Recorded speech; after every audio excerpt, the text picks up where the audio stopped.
শব্দের শেষে যদি টিইডি অথবা ডিইডি থাকে তাহলে উচ্চারণ হয়ে যায় টিট অথবা ডিট, রাইট। এটা বেসিক্যালি হচ্ছে ব্রিটিশ নিয়ম অনুসারে এবং আমেরিকানেরও বেশিরভাগ ক্ষেত্রেই এরকমই হয়।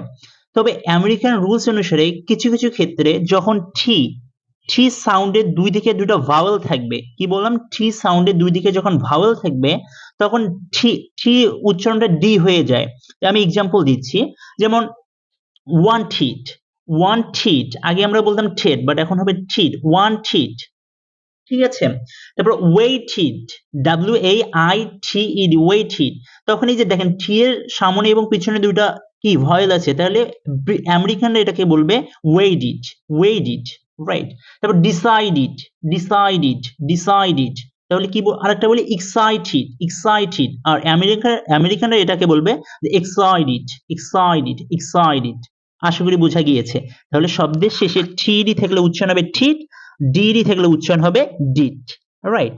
আর আমেরিকানের ক্ষেত্রে ওই কিছু কিছু ক্ষেত্রে যখন ওই যে টি এর দুই দিকে দুটো ভাওয়েল থাকবে তখন টিটা ডি হয়ে যায়, যেমন আমরা বললাম কি ওয়েটেড, আর আমেরিকানরা এটাকে বলবে weighted. Hope that you got the point. Thank you.